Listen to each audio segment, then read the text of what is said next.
আসসালামু আলাইকুম। একটা দোকানের ঘটনা আগে শোনাতে চাই। একটা দোকানের 20 জন কর্মচারী ছিল, 20 জনই খুব কাজ করে। তা ওই দোকানটা পরিচালনার জন্য একজনকে যে ম্যানেজারের দায়িত্ব দেওয়া হয়েছিল। উনি যে সকল কর্মচারী ঠিকভাবে কাজ করতেছে কিনা, কি পরিমাণ আয় ব্যয় হচ্ছে, এই জিনিসটা হিসাব করবে। তা ওই যে ম্যানেজার হয়েছেন, সে চিন্তা করলো যে এখান থেকে কিছু কিছু টাকা তো সরাই ফেলাই যায়। তো উনি কিছু কিছু টাকা ওইখান থেকে আস্তে আস্তে আস্তে সরাই ফেলতেছিলেন। হঠাৎ করে একজন দেখলো যে কি ব্যাপার, আপনি যে টাকা সরাচ্ছেন, কারণটা কি? তখন বলতেছে, আচ্ছা ঠিক আছে, তোমাকে আমি এক্সট্রা একটা ফ্যাসিলিটি দিচ্ছি। ও কিছু টাকা দিয়ে দিল। ও আরেকজনকে যখন একটা টাকা দিচ্ছিল, তখন আরেকজন কর্মচারী দেখছে, সে দেখে করছে আমি কয়া দিব, কয়া আচ্ছা ঠিক আছে, তোমাকেও কিছু দিচ্ছি। এরকম করে দোকানের যে আয় হওয়ার কথা, সেইখান থেকে ক্রমাগত চুরি হচ্ছিল। এবং মালিক যে ছিল, সে মালিক দেখতেছে কি রে, দোকানে বিক্রিও ভালো হচ্ছে, সবাই কাজও করতেছে, কিন্তু লাভ দেখতে পাচ্ছে না, কারণটা কি? পরে উনি ক্যালকুলেশন করে করে দেখলো যে না, দোকানের যে মেইন ম্যানেজার, তিনি খুব ভালোভাবে টাকা চুরি করতেছে। আর এর মধ্যে দুইজন আছে তার পিওর অ্যাসিস্ট্যান্ট, যারা ওই টাকার একটা ভাগও পাচ্ছে। এবং এই কারণে দোকানের যে আস্তে আস্তে উন্নতির হওয়ার কথা, সেটা উন্নতি না, আস্তে আস্তে আস্তে অবনতির দিকে যাচ্ছে। তখন ওই মালিক কি করলো যে না ভাইয়া, ম্যানেজার তোমাকে আর রাখারই দরকার নেই, তুমি টাকা পয়সার হিসাব দেওয়ার কথা, আমি টাকা পয়সার হিসাব দেবো, আগামী দিন দিচ্ছি। হঠাৎ করে মালিক পালাই গেছে, মানে ম্যানেজার যে আছে মালিকের কাছ থেকে পালাই গেছে। এবং ম্যানেজার যখন চলে গেল, ওই যে বাকি দুইজন যে ছিল, ওই দুইজনও ওইখান থেকে, দোকান থেকে হাওয়া। তার মানে টোটাল 3 জন চোর বাটপার, যারা দোকানের সাথে সম্পর্কিত ছিল, তারা নাই হয়ে গেছে। নতুন একজন ম্যানেজার আসলো। ম্যানেজার আসার পরে খুব সৎ, ভালো করে উনি দোকান পরিচালনা করতেছে। তাই এতদিনের যে ওই যে পরে ক্যাশ মিলাইতে দেখে যে যত টাকা ছিল দোকান শুরুর সময়, তার মধ্যে বহু টাকা ঋণ হয়ে গেছে। আর যাদের কাছ থেকে ঋণ নিয়েছে, তারা আবার বলে দিয়েছে যে আমরা এই সময় আপনাদের টাকা শোধ করব। দেশের যে আগে ওই দোকানের যে আগের যে ম্যানেজার ছিল, সে তো পালাইছে। এখন ওরা এসে বলতেছে কি ব্যাপার ভাই, টাকা আমাদের দেন। বলছে এত টাকা ঋণ হয়েছে, কোথা থেকে আসলো? বলছে আগে যে ম্যানেজার ছিল, তিনি তো এই টাকা ঋণ করে গেছে। মাথায় হাত দিয়ে আছে যে মালিক, যে কি হবে এখন? তখন ম্যানেজার বলতেছে ঠিক আছে, আমি ঠিকভাবে আস্তে আস্তে আস্তে আস্তে দোকানটা চালাবো, চালাইতে চালাইতে আস্তে আস্তে লাভ করব, এবং মানুষজনের যে বাকি ব্যাপার আছে, সেটা যেহেতু আপনার ঘরেই আছে, আস্তে আস্তে এটা শোধ করব। শোধ করতেছে একটু একটু করে। ওই যে দুই বাটপার যে যারা অ্যাসিস্ট্যান্ট ছিল, পিওর ম্যানেজারের চোর, সেই দুইজন অনেক টাকা পয়সা করছে। তো ওরা আবার করছে কি, ওই বাকি যে 18-20 জন ছিল, তাদের মধ্যে যা বলতেছে, এই ম্যানেজার কি তোমাদের কোনো এক্সট্রা ফ্যাসিলিটি দিচ্ছে? কয় না, দিচ্ছে না। তো কয় আরে গাধা, আমাদের পক্ষে যদি তোমরা কাজ করো, তাহলে ওই ম্যানেজারকে সরায় ওই আরেক যে ম্যানেজার আছে, ওইরকম একটা চোর ম্যানেজার আনতে পারলে সুবিধা হবে। তখন সবাই বলছে তাই নাকি? বলছে তা আমরা কিভাবে কাজ করবো? কয় একটু গ্যাঞ্জাম লাগাই দাও, কাজ যাতে ঠিকভাবে করতে না পারে এরকম। তরকারির মধ্যে একটু নুন বেশি দিয়ে দাও, ঝাল একটু কম বেশি করো, কাস্টমার যাতে খায়া কয় যে একটু ডিস্টার্ব লাগতেছে। তারপরে সব দোষ ম্যানেজারের ঘরে চাপাই দাও। কয় তাই করা যায়? কয় হ্যাঁ। কয় কিছু টাকা নাও। বাস কিছু টাকা দিয়ে দিল।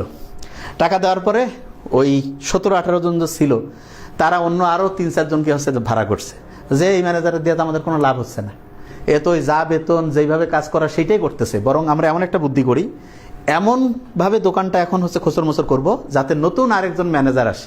আসার পরে আমরা যে দেখা যাবে ম্যানেজারের কাছের লোক, আমরা বসি বসি খাবো, আর অন্যরা কাজ করবে, টাকায় টাকা হতে থাকবে। সবাই তো মহা খুশি যে বাহ কত সুন্দর। এই 4-5 জন মিলে ঘটলা পাকাই দিল। বেশিরভাগ কর্মচারী কিন্তু সৎ ছিল, কিন্তু এরা চুপ করে থাকতো, কয় যে না, আমরা তো গ্যাঞ্জামের মধ্যে কেন যাবো, আমরা দিন আনি, প্রত্যেক দিন কাজ করি, কাজ করব, খাবো, এইভাবেই চলবো। আর চোর বাটপা যেগুলো ছিল, ওরা কিন্তু সরব, ওরা ম্যানেজারের এই ভুল ওই ভুল, কিন্তু ম্যানেজার যে সদ, এই কথা সে বলতেছে না। এবং আগের ম্যানেজার যে চূড়ান্ত অসৎ ছিল, এটাও বলতেছে না। বলতেছে এই ম্যানেজার দিয়ে হচ্ছে না। কেন হচ্ছে না বাবা, ব্যাখ্যা কি? কয় যে না, কোনো এক্সট্রা ফ্যাসিলিটিও পাচ্ছি না, কিছুই না, ভালোভাবে চালাইতে পারতেছে না। তা ম্যানেজারের মূল বৈশিষ্ট্য হওয়ার কথা কি ছিল, যে এমনভাবে সে চালাবে যাতে করে সবাই সততার সাথে কাজ করে, মেইন যে মালিক তার যাতে লাভ করে। কিন্তু ওই দিকে কারো ফোকাস নাই। ফোকাস কোন দিকে? যে ম্যানেজার এক্সট্রা ফ্যাসিলিটি চোর বাটপারদের দিচ্ছে না, এই জন্য চোর বাটপাররা আন্দোলন শুরু করে দিচ্ছে ওই দোকানের মধ্যে। এবং এই আন্দোলনের প্রভাবে বাকি যারা আছে, এরা তো অতটা শিক্ষিত না, মূর্খ। তো এরা করছে যে বুঝতে পারতেছে না, এবং ওদেরকে আবার লোভও দেখাইছে যে চলে গেলেই তোমাদের বেতন বাড়াই দিব। কোথা থেকে বাড়াবে? দোকান যদি ঠিকভাবে চলে তাইলেই না লাভ হবে, তাইলেই না দোকান থেকে কিছু টাকা আমরা দিতে পারবো। দোকানে যদি ধারের উপর চলে, তা টাকা কি ফেরেস্তা উপর থেকে পাঠাবে? প্রশ্নই আসে না। তা প্রত্যেককে বলতে হবে এবং বুঝতে হবে যে ম্যানেজারের মূল কাজটা কি, ম্যানেজারের সবচেয়ে বড় যোগ্যতা কি। সবচেয়ে বড় যোগ্যতা যে সবচেয়ে সততার সাথে হচ্ছে দোকানটা পরিচালনা করতে হবে, এটা 1 নম্বর যোগ্যতা। কোনো 2 নম্বরই যাতে ম্যানেজার নিজে না করে, এটা 1 নম্বর। এবং দ্বিতীয় হচ্ছে যে সবাইকে তিনি সমান চোখে দেখবেন, সবার জন্য সেম নিয়ম করবেন, তার মানে সবার প্রতি সমান। 3 নম্বর কি হইতে পারে, যার কাজের কোয়ালিটি যত ভালো তাকে তত প্রমোশন দিবেন, যে এই লোকটা ভালো কাজ করতেছে, ঠিক আছে এনাকে একটু ভালো করে এনাকে হচ্ছে সম্মানিত করি।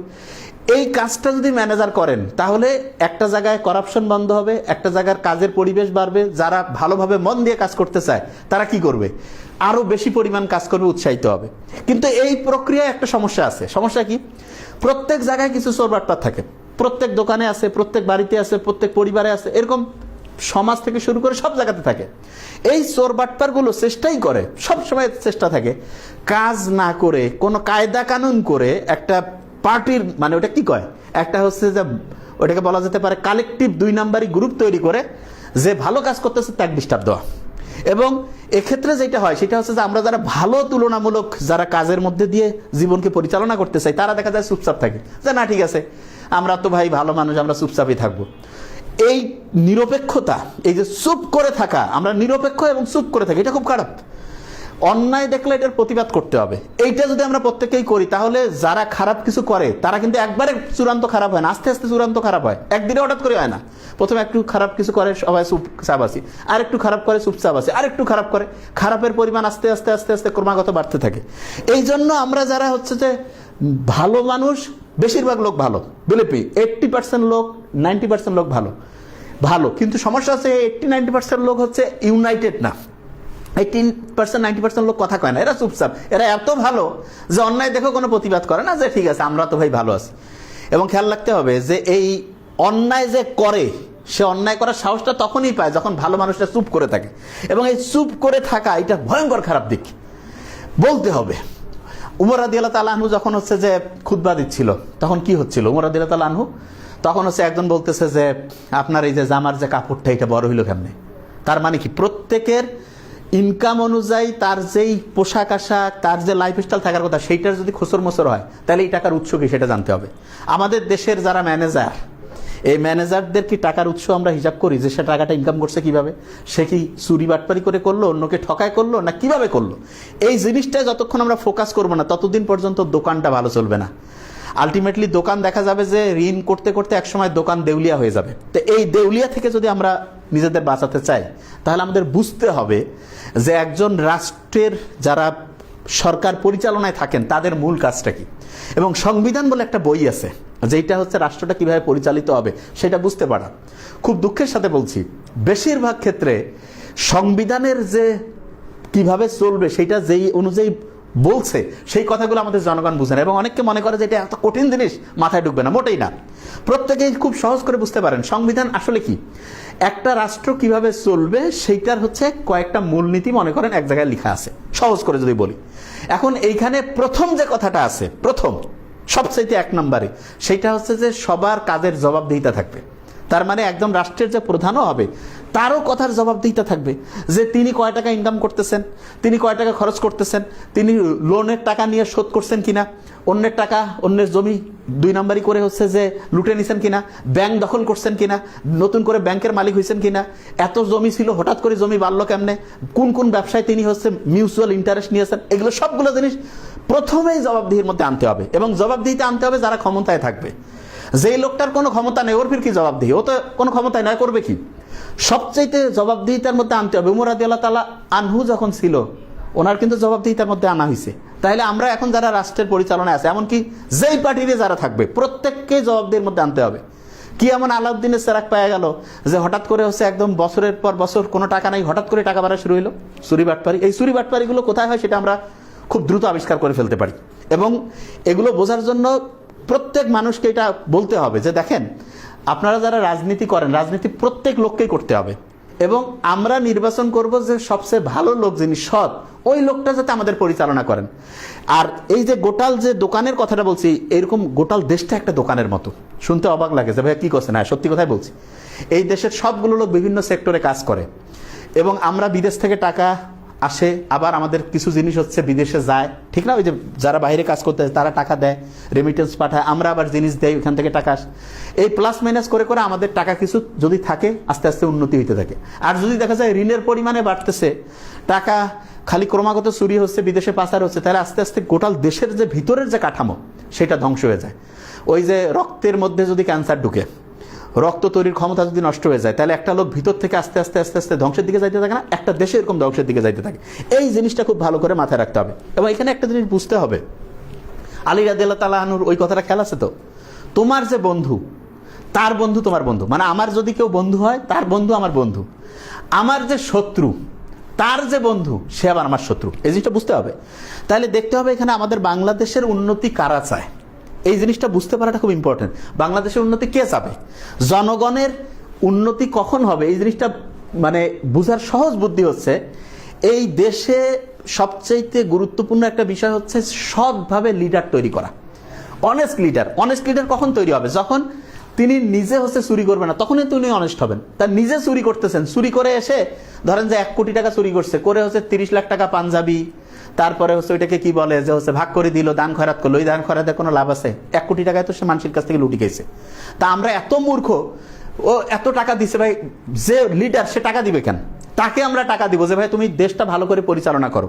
কিন্তু আমরা দুর্ভাগ্যজনক ব্যাপার, আমরা চেয়ারম্যান, মেম্বার, তারপরে ওইটা কি উপজেলার পরিষদের হচ্ছে ওইটাকে কি বলে, উপজেলার যে হচ্ছে যে চেয়ারম্যান নির্বাচন, তারপরে এমপি, সবগুলো জায়গায় আমরা কাঙ্গালের মতো ছায়া থাকি যে আমাদের ওর টাকা দিবে। ভালো লোক কেন টাকা দিবে? ভালো লোক যে দেশটা পরিচালনার দায়িত্ব নিছে এটাই তো বেশি কিছু। মেসি যখন আন্তর্জাতিক ফুটবল থেকে অবসর নিছে, আর্জেন্টিনার লোক কিন্তু বুঝছে না পরিস্থিতি কত খারাপ। ওই সময় যদি চলে যেত আর বিশ্বকাপ ঘন্টু পাইতো। শেষে আর্জেন্টিনার লোক বুঝতে পারছে যে বাবারে বাবা একে লাগবে, গেম চেঞ্জ করে দিছে না। তাহলে জিনিসটা একটা ধৈর্যশীল হইতে হবে। তো সবচেয়ে ভালো প্লেয়ারকে এটা আমরা বুঝতে পারি না যে দেশ পরিচালনায় ইউনুস স্যার যে আছেন উনি কি 1 টাকা চুরি করেন? কেউ বলতে পারবেন? 1 টাকা চুরি কেউ দেখাইতে পারবেন? ওই যে জিয়াউর রহমান যে ছিলেন আমাদের সাবেক যে প্রেসিডেন্ট, জিয়াউর রহমান যেই অনুযায়ী ছিলেন উনি 1 টাকা চুরি করতেন না। এবং এই কারণে ওনার কিন্তু হচ্ছে উনি যখন পৃথিবী থেকে বিদায় নিলেন, তারপরে ওনার ফ্যামিলির যারা দেখা গেল যে একদম, এই যে হুমায়ুন আহমেদের বই আমি দেয়াল উপন্যাসে পড়ছি যে উনি সত্যিকারে হচ্ছে যে সৎ ছিলেন, মানুষ দেখানো সৎ না, এবং ওনার ফ্যামিলির কোনো টাকা পয়সা নেই। তার মানে যে সৎ তার সম্বন্ধে মানুষ কিন্তু সত্যিটা বলে। ইউনুস স্যার সম্বন্ধে কিন্তু এখন পর্যন্ত কেউ বলছে যে ইনি টাকা চুরি করছেন? না, কয়েকজনের সম্বন্ধে আমরা শুনতেছি, এখন এটা সত্যি মিথ্যা পড়ে, কিন্তু ইউনুস স্যার সম্বন্ধে কেউ একজন বলছে যে 1 টাকা চুরি করছেন? নো, চুরি উনি করতেই পারেন না। কারণ ওনার সম্মানটা হচ্ছে ওনার সবচেয়ে বড় সম্পদ, এবং ওনার সম্মানে যদি কেউ আঘাত করে উনি কিন্তু এটা পছন্দ করবেন। প্রত্যেকের কিছু মূল পছন্দনীয় জিনিস আছে, যার পছন্দ হচ্ছে সম্মান, তার যদি কেউ সম্মানে আঘাত করে সে কিন্তু কবে জানা ভাই আমি থাকবোই না। তো অনেকে মনে করতেছে ইউনুস স্যার বোধহয় এটা কি বলে, এটা একটা ভয় দেখেছে। নো, এটা বুঝতে হবে আমাদের দেশের লোক, এটা আমাদের দেশের লাভ হবে। উনি প্রাইম মিনিস্টার হওয়াতে জিনিসটা বুঝতে হবে আগে, উনি সারা পৃথিবীতে যেই পজিশন হোল্ড করে, একটা দেশের প্রাইম মিনিস্টার হওয়া তার চাইতে বড় পোস্ট না, তার চাইতে ওনার চাইতে খুব দামি কিছু না। কারণ বাংলাদেশের প্রাইম মিনিস্টার পৃথিবীর অনেক দেশে বাংলাদেশ আমাদের দেশের নামে জানে না, কিন্তু ওনাকে ছিলেন বলে বেটে সত্যি কথা। তার মানে ওনার লেভেলটা এমন না যে উনি এটার জন্য লালাইতো যে ভাই আমাকে দাও। নো, উনি ওইটা যে কোনোভাবে যেই পরিস্থিতিতে আসছে আমাদের উচিত যে ঠিক আছে উনি যদি মেজর কোনো ভুল করে অবশ্যই আমরা এটার প্রতিবাদ করবো যে আপনি এটা কিভাবে কি করতেছেন। আমরা চাই না যে কোনো বিদেশি সেনা এমন কিছু আমাদের সার্বভৌমত্বের উপর আঘাত, কিন্তু এরকম কি কোনো কিছু হয়েছে? এরকম যখন হবে অবশ্যই আমরা ধরবো যে না এটা তো হবে না। কিন্তু আমরা শোনা কোথায় হচ্ছে ওই যে নাচনে বুড়ি আরো যদি পায় হচ্ছে ঢোলের বাড়ি, বাপরে বাপ। এটা এই যে তাড়াহুড়া কিসের? এত এই জিনিসটা বুঝেন তো, তাড়াহুড়াটা কিসের? এই যে ঢাকায় যারা হচ্ছে যে আন্দোলনে নামছে, ক্লিয়ার কাট কথা, এগুলো দেখেন তো বেশিরভাগ এরা তো হচ্ছে কাজ করার কথা, তা কাজ বাদ দিয়ে ওরা হচ্ছে মিছিল মিটিং করতেছে। তাইলে ওদের পার্টির লোক যখন আসবে কাজ করবে, হয়তো নেতার সাথে ঘুরে বেড়াবে, যেটা সব জায়গায় হইতো। সমস্ত মেডিকেল কলেজ থেকে শুরু করে এগুলো জায়গায় আমরা দেখছি যে কিছু শ্রেণীর লোকে থাকে ধান্দাবাজ গুন্ডা, এরা হচ্ছে যে ওই যে একটা পার্টি বানায়, ওই পার্টি হচ্ছে চান্দাবাজি ধান্দাবাজি করে, মানুষজনকে জিম্মি করে, ওদের সাথে কথা কইতে গেলে ওরা আন্দোলন শুরু করে দিল। আমাদের মেডিকেল আমি দেখছি বিলেপি, এবং অনেকবার কথা বলছি আমি দেখছি পরিচালক থেকে শুরু করে সবাই জিম্মি। কসে নাবিল কি করবো আমরা, ক্যান্সার কয় এরা যে এদের সাথে উমার খাতির, তারপরে এমপির খাতির। আমি কিন্তু এমপির খাতির কয় যে ওরা স্লোগান দিচ্ছে, ওরা এমপি করছে ভাই, আর এমপি আসিয়া বিসিএস অফিসার করছে স্যার। কিরে বাবা, মানে আমরা হচ্ছি ফার্স্ট ক্লাস অফিসার, দেখা যাচ্ছে গুন্ডা পান্ডা বাহিনী ও যেই ক্লাসেরই হোক সে হচ্ছে এমপি বলতেছে ভাই, আর আমরা বলতেছি স্যার তাহলে কি কানেকশন কার সাথে ওর? এবং আমি সবসময় বলি যে যেই টাইপের লোক তার সাথে ওই টাইপের লোকের কানেকশন হয়। বাংলাদেশের সমস্ত সিন্ডিকেট সিস্টেমটা নিয়ন্ত্রিত হয় কার দ্বারা? চোর বাটপাত দিয়া। এটা বুঝতে হবে এবং স্বীকার করতে হবে। দুর্ভাগ্যজনক সত্যি আমরা বেশিরভাগ জন এটা বলি না, এবং আমরা কি মনে করি যে না ভাই ভালো চলতেছে। কিসের ভালো চলতেছে? এর আগে যে সরকারগুলো ছিল কোন জায়গায় একটা জবাবদিহিতা আছে? প্রত্যেকটা সেক্টরে 2 নাম্বারই আছে, এবং আমরা দেখেও এটা না দেখার ভান করি। এবং এই কারণে যখন আমাদের ভাগে 2 নাম্বারিটা পড়ে, কয় ভাই দেশ খারাপ। দেশটা একদিনে খারাপ হয় না, আমরা বানাইছি। এবং আমি প্রত্যেককে বলবো যে আপনি নিজের কমন সেন্সটা কাজে লাগান। ইউনূস স্যার আসার পরে আপনার স্যার যদি চুরি না করে, তাহলে আশেপাশের যে লোকগুলো আছে কেউ যদি চুরি করার মতন মানসিকতা থাকে, তাহলে তাকে আমরা ডিলিট করার জন্য আমরা বলতে থাকবো যে স্যার এনাদেরকে সরাই দেন। এনার জন্য আপনি কেন নিজের ভাবমূর্তি ক্ষুণ্ণ করবেন? সরাই দিতে হবে, বা ওদেরকে হচ্ছে এমন পজিশনে দিতে হবে যাতে চুরি করার রাস্তা বন্ধ হয়ে যায়। চুরি যাদের সম্বন্ধে আসছে তাদের সম্বন্ধে ইনভেস্টিগেশন শুরু করতে হবে। কিন্তু ইউনূস স্যার যে চুরি করে না এটা আমরা ভালো করে জানি।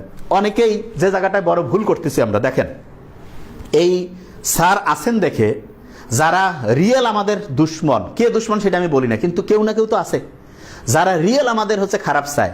তারা কি চাচ্ছে যে এ যদি এই মেইন প্লেয়ারটা যদি কোনোভাবে আউট করে দেওয়া যায়, তখন তো এদেরকে আমি কাঁঠাল ভাঙি খাবো। তা আমরা কি এত বেকুব হইলে হবে? এত বুদ্ধিহীন হইলে হবে আমাদের? আমরা খালি আন্দাজে ভাবতেছি, বুঝি না আমরা যে কে কোন লোকটা আমাদের জন্য ভালো, কোন লোকটা খারাপ। ইনি হচ্ছেন জীবনে ওনার কি এমন কোনো আছে আর যে পাইতে উনি কি ওনার পরে ওনার ছেলে মেয়ে কাউকে বসাবেন না? উনি চাবেন কি যে আমার বয়স 84-85, ঠিক আছে, আমি আর যে কয়দিন আছি এমন একটা সিস্টেম দাঁড় করে দেয় যাতে সারা জীবন লোক আমাকে সম্মান করে। আপনি নিজে চিন্তা করেন তো, আপনি যদি ওই পজিশনে, আপনি নিজে চিন্তা করেন যে ইউনূস স্যারের পজিশনে আপনার সব কিছু আছে, যে আপনি নোবেল পাইছেন, প্রেসিডেন্সিয়াল মেডেল অফ অনার পাইছেন, যত রকমের দুনিয়ার সেরা সেরা পুরস্কার সব পাইছেন, সবাই আপনার সম্মান করে। আপনার চাওয়া কি? ওই বয়সে আপনি কি করতেন? আপনি কি এরকম করতেন যে ভাই এইখান থেকে আমি কিছু 2 নাম্বারি করে টাকা দেশটা ধ্বংস করব? প্রশ্ন আসে। আমার খেয়াল পরে সিঙ্গাপুরে একটা বই পড়ছিলাম, লি কুয়ান ইউ। উনি হচ্ছেন যে ওনার দেশটাকে উন্নতির জন্য বলছিল যে এরকম বস্তি টস্তি যা যা আছে এগুলো সব আমরা করে আমাদের এগুলোকে হাই রেজ বিল্ডিং বানাবো। তো ওই সময়ের যারা লোক তারা মনে করছে যে না বোধহয় হচ্ছে এইগুলা ডেভেলপারকে দিয়ে দেশটা ধ্বংস করবে। প্রচুর আন্দোলন হইলো, কিন্তু উনি বলছে যে আমি কি করতেছি তোমরা নিজে পরে বুঝতে পারবা। এমনও হয়েছে ওই সময় আন্দোলন দামাইতে গিয়ে ওনাকে কঠোর হইতে হয়েছে, কিন্তু পরবর্তীতে মানুষ অবাক হয়ে গেল। কিরকম? প্রত্যেকের হাতে চাবি চলে আসছে, আপনি ফ্ল্যাটের মালিক। কাছে কিরকম এটা হইতে পারে? কয় এখন সিঙ্গাপুরের লোকজনকে আপনি জিজ্ঞেস করেন, যদি আপনার কেউ থাকে বাসায়, আমি সত্যি বলছি না মিথ্যা, আপনি মিলাই নেন। তা আমরা অনেক সময় বুঝতে পারি না ইউনূস স্যার যে লেভেলে চিন্তা করতে পারে, ওই লেভেলের চিন্তা এদের কারো আছে? মাথার মধ্যে কি আছে দেখেন তো। পরীক্ষা যদি হইতো যে যারা এরকম লিডার হবে তাদের যদি পরীক্ষা থাকতো, আমি নিশ্চিত করছি এলা F গ্রেডে ফেল হবে, এলা 5 নাম্বারও পাবে না। দেশ সম্বন্ধে কোনো আইডিয়া আছে? ইয়াং জেনারেশন কিভাবে উন্নতি করবে, চাকরির ব্যবস্থা কিভাবে হবে, কর্মসংস্থানের জন্য কি করতে হবে, একটা ন্যাশন কিভাবে সামনের দিকে যাবে, কোনো ভিশন, কোনো মিশন কিছু আছে? খালি ধান্দা আছে কেমনে যায় ক্ষমতায় বসিয়া পার্টি তৈরি করিয়া দল করিয়া টাকা খাবে। আপনারা বুঝেন না? আপনার ছেলে মেয়ের ফিউচার আপনি এদের হাতে ছেড়ে দিবেন? আপনার এই কমন সেন্সটা কেমন নাই আপনার? আপনি একটু নিজে চিন্তা করেন। একটা ফ্যামিলিতে যদি সবচেয়ে ভালো লোকটা ফ্যামিলি চালায়, তাহলে কিন্তু পরিবার আস্তে আস্তে উন্নতির দিকে যায়। আর যদি আসিয়া ফ্যামিলিতে একজন ঢুকছে এমন বা 2 জন ঢুকছে এমন যে চুরি করতেছে, টাকা খালি পাচার করতেছে, ফ্যামিলি আস্তে আস্তে ধ্বংস হবে না? এরকম দোকান যেরকম ধ্বংস হয়, এই কাজটাই তো দেশের ক্ষেত্রেও হয়। তা আমরা এত বোকা, এত মূর্খ কিভাবে হইলাম? খুবই কষ্ট লাগে। এবং অনেকেই যেটা বলছে আমার খুবই, আমি কয়েকটা জিনিস আমাকে নোট করে জানিয়েছে ইয়া থেকে, যে অনেকেই বলতেছে যে ইউনূস স্যার হচ্ছে দেশ বোধহয় কি পশ্চিমাদের কাছে বিক্রি করে দিবে। কেন রে বাবা? ওনার বিক্রি করে ওনার লাভটা কি? উনি এই যে 10, 15, 20 বছর আল্লাহ ওনাকে যতদিন বাঁচায় আমরা দোয়া করি আর হায়াতে তো এবার দান করুন, কিন্তু উনি কি এই যে সারা দেশের এই যে মানুষজনের যে ভালোবাসা, এইটার দাম উনি বুঝে না? ওনার সম্মান নিয়ে নেই? ওনার তো সারা জীবন উনি সম্মানের পিছনে কাজ করছেন। উনি যতগুলো প্রতিষ্ঠান করছে, উনি কি ওইগুলো থেকে 1 টাকা নিছে? অনেকে যে কয় যে গ্রামীণ ব্যাংকের এত টাকা ইয়া করেছে, উনি 1 টাকা নিছে? উনি যে সিস্টেম তৈরি করছে, উনি তো কয়েক হাজার কোটি টাকার মালিক হইতো উনি যদি টাকা নিতে জাস্ট যদি পার্সেন্টেজ নিত। উনি তো এটা করে নাই। তাহলে একটা লোকের ভিশন কি সেটা আমরা বুঝি না, এবং বুঝার কোনো আইকিউ নাই। উনি যে গ্রামীণ ব্যাংক দিছে, এখানে কি ওনার 1 টাকা আছে? আমরা কি কেউ জানি না তো। না জানার কারণে অনেকে ভুল বোঝায় যায় ভাই গ্রামীণ ফোন, এটা থেকে ওনার 1 টাকা আছে, ওনার ফ্যামিলির 1 টাকা আছে, কেউ দেখালে আমাকে দেখো যে হ্যাঁ উনি টাকা আছে। নো, উনি এটা যে ওনার একটা নতুন জিনিস তৈরি করতে ভালো লাগে, মানুষজনকে হচ্ছে উপকার করতে ওনার ভালো লাগে। এই যে সোশ্যাল বিজনেসের যে ধারণাটা ইসলামের জাকাতের সাথে অনেকটা মিলে যায়। এটা কি কেন দিছে উনি? যাতে করে সবাই তো আর সমান ক্যাপাবিলিটি থাকবে না, অন্তত পক্ষে কিছু লোক তো এমন হবে যে মানুষের কল্যাণে কাজ করবে, ওইখান থেকে সবাই যাতে ভালোভাবে থাকতে পারে। তো এই রকম মানসিকতা যার আছে, উনি আমাদের দেশ মানুষের হাতে তুলে দিবে, ওনার এই সেন্সটা নেই। এবং উনি কিন্তু আসলে বিরক্ত, প্রচুর বিরক্ত হওয়ার কথা। আপনার ভালো চাচ্ছে একজন, আর আপনি আসিয়া খোসর মোসর লাগাই দিচ্ছেন, অন্যের কথায় ঝাপতেছেন। আমরা কি পড়াশোনা করি না? আমরা বুঝি না যে জিনিসটা কি? আমরা তো রেগুলার পড়ি, তো জিনিসটা তো আমরা বোঝার চেষ্টা করি যে উনি হচ্ছে যে ঠিক রাস্তায় কাজ করতে চাচ্ছেন নাকি এখানে ওনার কোনো অন্য মিশন আছে। ওনার মিশন নাই, বুঝতে হবে। ওনার মিশনটা হচ্ছে আমাদের দেশটা কিভাবে আস্তে আস্তে উন্নতির দিকে যায়, এবং আমাদের যে এয়ারপোর্ট সিস্টেমটা আছে, আর কি বলে এই যে সিপোর্ট, এইটার ক্যাপাসিটি যত আমরা বাড়াইতে পারবো তত ভালো। তবে কোনোভাবে আমরা চাই না যে বিদেশি কোনো হচ্ছে ওইটাকে কি বলে, বিদেশি হচ্ছে যে কোনো হচ্ছে আর্মি এসে ওইটা পাহারা দেয়, এটা আমরা চাই না। কারণ আমাদের দেশের আর্মি যথেষ্ট, আলহামদুলিল্লাহ। কিন্তু বিদেশি এই যে আমাদের যে ব্রিজগুলো বানাইছে, বিদেশিরা এসে বানায় দেয়নি, তো ওরা কি ব্রিজ দখল করে নিছে? জিনিসটা তো বুঝতে হবে যে সক্ষমতা কার কতটুকু আছে। এখন একটা জিনিস, আমাদের দেশের ইঞ্জিনিয়াররা যতটুকু পারতেছে করতেছে, যদি না পারে তাহলে ক্যাপাসিটি ভালো করা যায় না। এই যে দুবাই যে এত উন্নত হয়েছে, সেখানে সারা দুনিয়ার সবচেয়ে সেরা মাথাগুলোরে নিয়ে এসে কাজ করে উন্নতির দিকে যাচ্ছে। তা আমাদের এটা করতে হবে না? তা বুঝাবুঝি নাই, ঝোঁকের মাথায় কয়া দিলাম যে হ্যাঁ ভাই দেশ বিক্রি করে দিচ্ছে, আর ভাই দেশ বিক্রি করে ওনার লাভটাকে, কমন সেন্স কাজে লাগাই, সেন্সটা করি। এবং এখানে আরেকটা জিনিস বলে রাখি, বিএনপি আওয়ামী লীগ যত পার্টি আছে, জামাত বলি ইয়া বলি, প্রত্যেকের মাথায় রাখতে হবে রাজনীতি করি টাকা ইনকামের ধান্দা বাদ দেওয়া উচিত। এটা বাদ দেই মাথা থেকে। এবং দেশের জনগণকে এই জিনিসটা, যে রাজনীতি তুমি করতেছো কি কারণে রে ভাই? দেশের উন্নতি তুমি করবা, তোমার তো দুনিয়া সম্বন্ধে কোনো নলেজে নাই, নিজের তো উন্নতি করি পাও নি, তুমি দেশের কি উন্নতি করবা? এবং এই যে যারা বিভিন্ন মিছিল মিটিংয়ে যায়, এদের চেহারাগুলো একটু দেখিয়েন তো। চেহারা বলতে আমি খারাপ চেহারার কথা বলছি না, দেখি মনে হচ্ছে যে চেহারা দেখলে তো বোঝা যায় যে গাঁজাখোর ধান্দাবাজ অনেকেই আছে না, পাটপাটাও টাইপের লোক। এরা বেশি থাকলে হয়ে গেল, টাকা দিয়ে ভাড়া করি, বিরিয়ানি খাওয়ায়, 500-200 টাকা দিয়া হচ্ছে লোক ভাড়া করে আনে, মিছিল করলেও হয়ে গেল। এটা কোনো লাভ আছে? কোনো লাভ নাই তো। আর মিছিল মিটিং এত কেন? দেশের ম্যানেজারের মূল কাজ হচ্ছে সততার সাথে কাজটা পরিচালনা করা, প্রত্যেককে সমান সুযোগ সুবিধা দেওয়া। এবং এই যে বর্তমান যে সরকার আছে, ইউনূস স্যারকে আমি বলি একটা জিনিস, সেটা হচ্ছে একটা বড় রকমের 2 নাম্বারই হয় বিভিন্ন জায়গায় নিয়োগ বাণিজ্যে। এই জিনিসটা বন্ধ করতে হবে, নিয়োগ বাণিজ্যে। আর স্টুডেন্টরা যারা পরীক্ষা দেয়, পরীক্ষার ক্ষেত্রে এই যে আছে না, যারা কর্মসংস্থানের জন্য এই যে ইয়াং ছেলে মেয়ে পড়াশোনা শেষ করছে, তাদের ক্ষেত্রে আমি যদি আমার ক্ষমতা থাকতাম, প্রত্যেকের হচ্ছে পরীক্ষার যে এই যে বিভিন্ন কোন জায়গার পরীক্ষা, এই যে বিভিন্ন চাকরির পরীক্ষা, সরকার এটা ফি দিবে। চাকরির পরীক্ষার কোনো ফি লাগবে না স্টুডেন্টদের, এটা করে দিতে পারে। এই কাজগুলো করলে দেশের সবাই তখন সমান সুযোগ পাবে। যে সবচেয়ে ভালো কোয়ালিটির, সে দেশের জন্য ভালো কাজ করবে। এই কাজগুলো সরকার করতে পারে। তাহলে জিনিসটা আমরা বোঝার চেষ্টা করি যে সরকারের কাজ হচ্ছে প্রত্যেককে সমান সুযোগ সুবিধা দিয়ে যে সবচেয়ে ভালোভাবে কাজ করবে তাকে সামনে যাওয়ার সুযোগ করে দেওয়া। তো এই জিনিসটা আগে বুঝতে হবে। এবং আমি একটা জিনিস বলি, আপনারা যাদের পিছনে নাচতেছেন, ঘুরতেছেন, এই যে 100 টাকা 500 টাকা 1000 টাকা খেয়ে যে ভোট আর পিছনে যে চিল্লান, আপনি বুঝেন এটা কত বড় হারাম কাজ করতেছেন। হারাম আমি বলতেছি। কেন ভাই, আপনি ভালো লোকের পিছনে দৌড়াইতে পারেন না?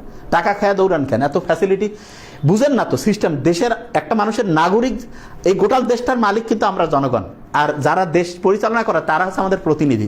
তা আপনি আপনার প্রতিনিধি যদি বাছাই করেন চোর, হ্যাঁ, আপনি যদি আপনার প্রতিনিধি বাছাই করেন চোর, তাহলে কেমনে হবে?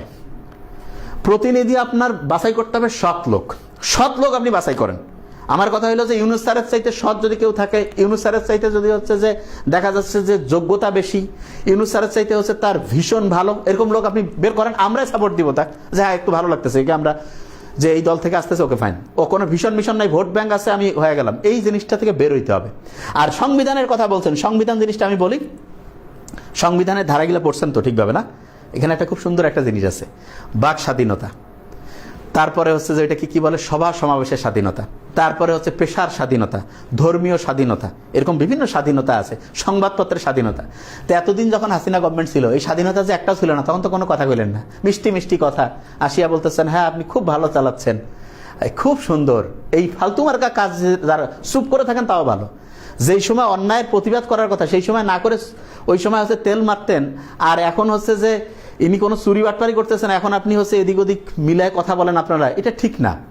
আল্লাহ যে জ্ঞান দিয়েছে, এই জ্ঞানটা আপনি কি কাজে লাগাচ্ছেন এটাও কিন্তু আল্লাহ হিসাব নিবে, যে আপনার ইন্টেনশনটা কি, ধান্দাবাজি করে টাকা ইনকাম নাকি সত্যিকারের দেশের মানুষের কল্যাণে আপনি কাজ করছেন। এই জিনিসগুলো কিন্তু ভালো করে বুঝতে হবে। হ্যাঁ, এবং আমি একটা জিনিস বলি, 80% মানুষজন হচ্ছে, 80 থেকে 90% হচ্ছে পজিটিভ মেন্টালিটি, 10 থেকে 20% থাকবে, সব জায়গাতেই আছে। তো 10 থেকে 20% এটা কোনো বিষয় নয়, এরা থাকবে, এরা গোটলা পাকাবে, এরা হচ্ছে একসাথে ইয়া করে কিভাবে দেশটা পিছনে নেওয়া যায় এই কাজগুলো করবে। তবে আমি সবাইকে বলবো যে এক্ষেত্রে আমাদের খুব খুব সাবধানতার সাথে, ওই যে একটা ইন্টারেস্টিং জিনিস আছে জামাতের লোক প্রোডাক্ট। আচ্ছা, তার মানে সৎ লোক হইলে আপনারা জামাতের প্রোডাক্ট বানায় দেন, তাই এটা জামাতের জন্য আরো ভালো। এটা খুব ইন্টারেস্টিং। সেদিন বোধহয় একটা স্পিচ শুনলাম একজনের, উনি বলতেছে যে এক অফিসার, সম্ভবত কার জানি, আমাকে সেদিন একজন দিল যে স্যার এটা দেখেন, একজন হচ্ছে বোধহয় ডিসি স্যার, উনি মনে হয় কোনো ঘুষ টুস খান না, মানুষ করছে, উনি বলে জামাতের লোক। তার মানে সৎ লোক হইলে জামাত, তাহলে তো এটা জামাতের জন্য ভালো হয়ে গেল। হ্যাঁ, আর অসৎ হইলে, চোর বাটপার হইলে কয়েছে জামাত নন্য, তাহলে এটা কি বুঝাইলো?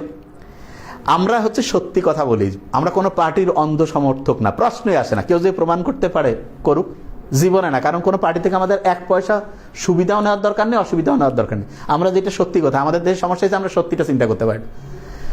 জামাত যদি কোনো খারাপ করে সেটাও বলি, জামাত ভালো করলে বলি, বিএনপি ভালো করলে বলি খারাপ। জিয়াউর রহমান অসাধারণ ছিলেন।